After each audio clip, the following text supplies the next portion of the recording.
Okay, so this would be part 2. If you're new to clones, go back and watch part 1. All right, so this is exactly what I had a second ago. I'm going to recreate some of this, but I am going to start with a clone. I positioned the null object right at the bottom here, so the clones sit on, or the cube sits on top, and I'm going to turn off its little fillet command, so I have just a raw looking cube. For the cloner, instead of a grid, I'm going to do a linear distribution, and I think what I want to do here is I don't want it to be in the Y, I want it to be in the Z. Oops, I'm kind of spun around here. The other thing too with the cube, I think I'm going to go with something where the Z is maybe a little thinner. I'm just turned on the wireframe so that we can see it. All right, so for the cloner, let's I'm gonna just turn this down until I get the spacing about right. This looks fine to me. I'll just leave that at 30, right? So I made it 25 units thick. I made it 50 wide and 50 tall. And then again, because this is per step, I will just go ahead and let's just put 30 in here. Okay. So I have a nice little sequence, right, of cubes. So let's try a different cloner, or a different effector this time. So again, with the cloner selected, I'm going to go over to the effector, and this time I'm going to choose the step effector. And as I've said before, each one of these is set up with a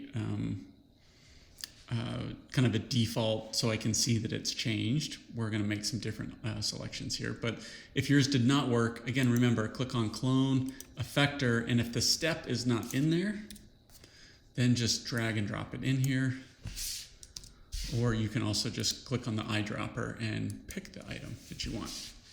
Okay, so let's look at the step effector. Underneath its parameters, it is scaling, it's doing uniform scaling. I don't want that. I want it to just scale in the Y. So I'm going to turn on absolute scaling like I did before. And you can see that I have something like this. Okay. Again, if I wanted to, with the color mode, I could look at it if I wanted to in one way or the other. Okay, so this is okay, and it's a step effector. It's just saying, hey, I want to, increase or decrease each time I move through. This is number 1, number 2, number 3, number 4, number 5, number 6, number 7, right? As it goes through the cloning system. But if I go to the effector tab here, there's this little window. Let's snap it up here. So right now, this you can see what this graph is doing, right? You can see it goes from nothing up to a full 100% of the effect. But if you would like to, you can actually modify these curves and these little points within the graph.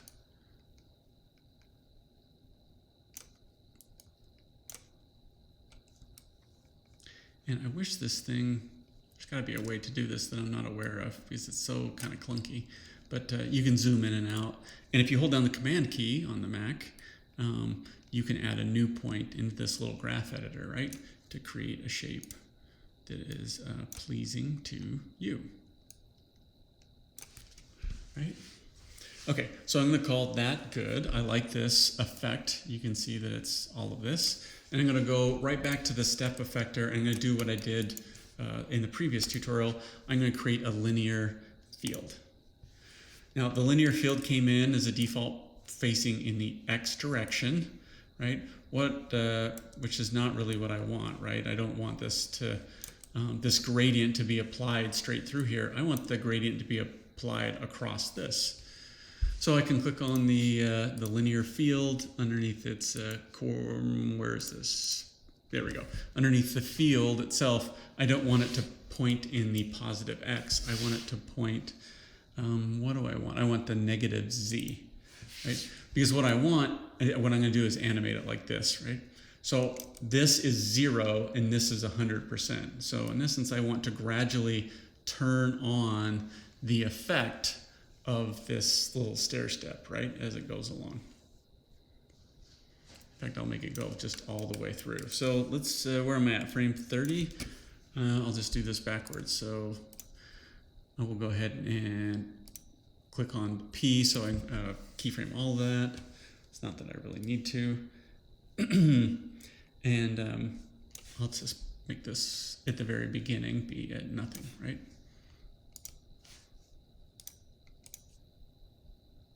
Right?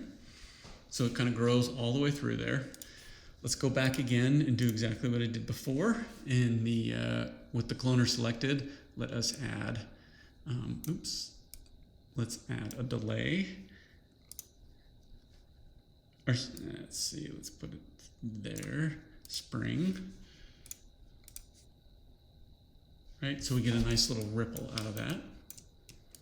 Starts to get a little more alive.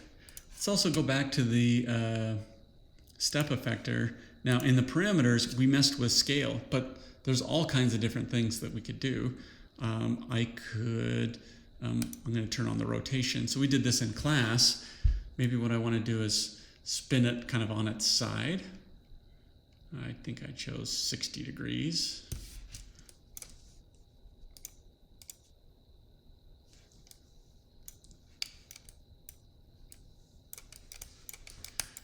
Maybe I will also do position and, oops, I didn't need to keyframe that. And I'm just gonna move it up a little bit.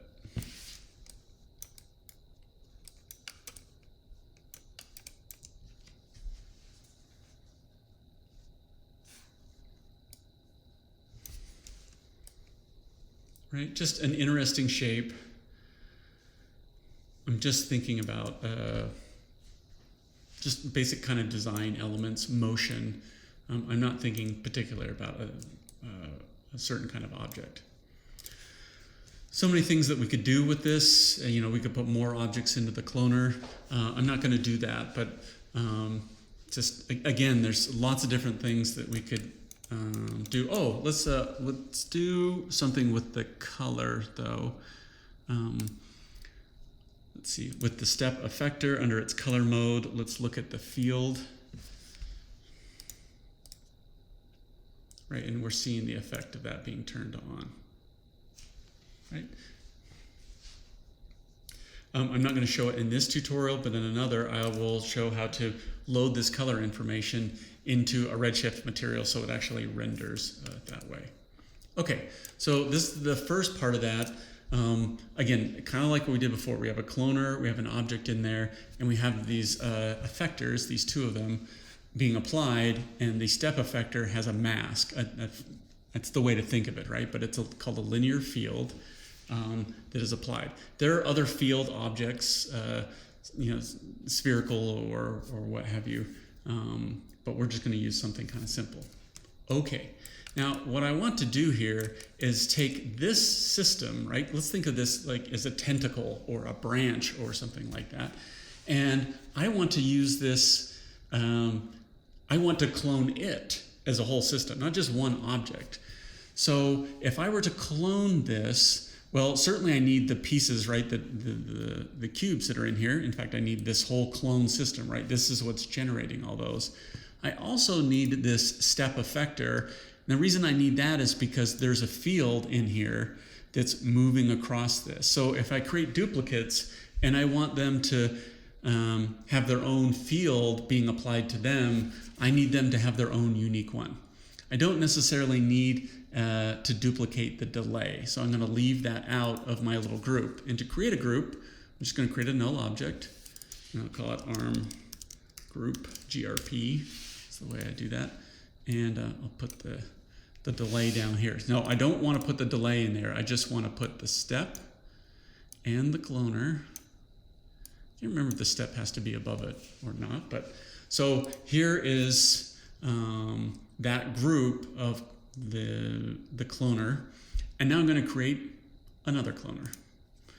And I'm going to take all of this stuff, which I've put into a group, and I'm going to put that into a cloner. Right?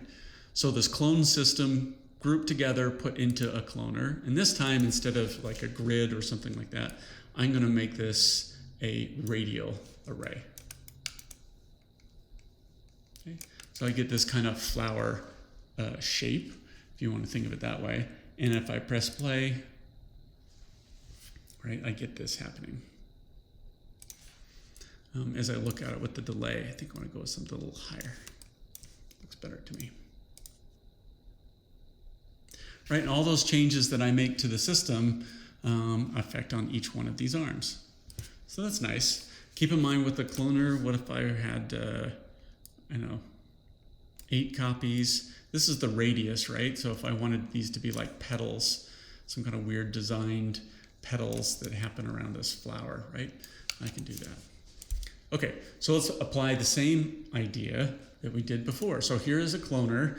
These are all the same copies, but I want there to be some variation to that, right? So I'm gonna, with this cloner selected, I'm gonna go back to the effectors, and this time I will do random. And the random as a default is changing the position. I don't really want that. I'll turn that off. Maybe within the rotation, I could add some variation, so they're maybe facing in different directions. That's kind of nice. Maybe I'll, in fact, I didn't do this part in class, but I guess the point is like, just experiment, like what can happen with this setup, right? So here's some changes. Actually, I want to do a few more. Let's do.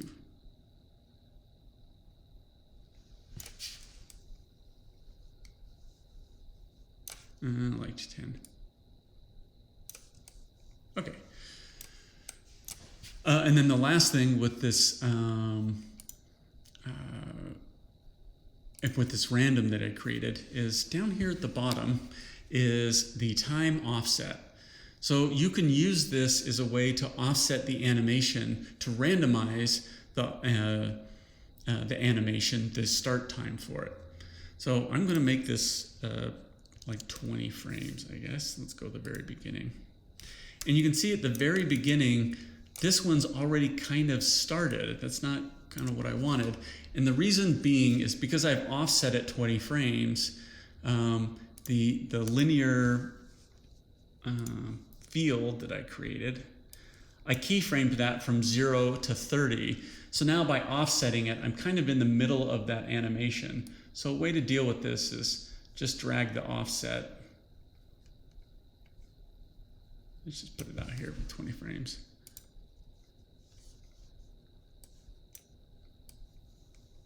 Okay, you can see no one has started their little move at this point because even with the offset, the animation itself hasn't started. So just keep that in mind if you run into that problem, if that's a problem for what you're trying to do. There's other ways to deal with that, but something to be aware of. All right. So my animation is moving a little bit slower. I wouldn't call this real time at this point, just because that's a lot of calculation, right? There's a lot of clones. There's a lot of delay that's being calculated with that the bounce that's in there. Right? But I just feel like that's a pretty interesting shape. Also, if I go into the cloner, I'm going to always like to use a little change of scale. And this time I'm going to do uniform and absolute and just scale it up a little bit. Right, so I have some arbs longer, bigger than the other.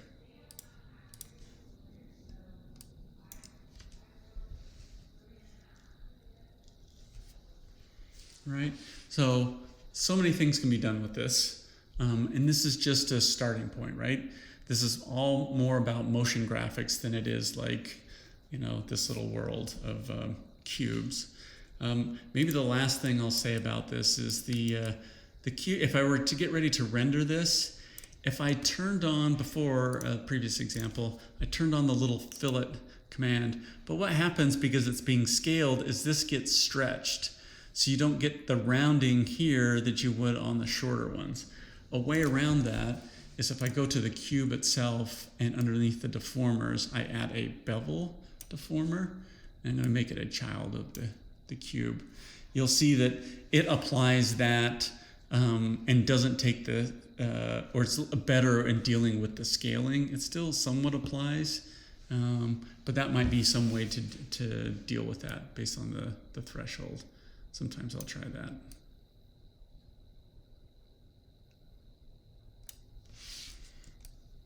It's a little better fit than it was before on the other one. It's not perfect, and there's still some scaling going on. But this would render up pretty nicely. Maybe what I'll do, just because I just want to show all the little ways that we can experiment. So this one was 25. So let's make this one 25. What I'm looking at is creating some variation as this happens.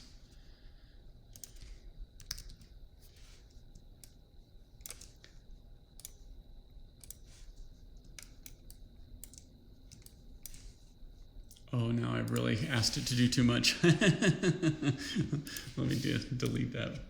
Just leave it there. I'm going to break it with using that bevel. I'll turn that off for now, get better results. All right, I'll have some more videos later about some other experimentations, but 16 minutes, that's about right. Okay, so a cloner system within a cloner system. Experiment with these. Just create a grid, use a different effector, a different set of fields. So many different things that you could build off from this. All right, I hope that helps.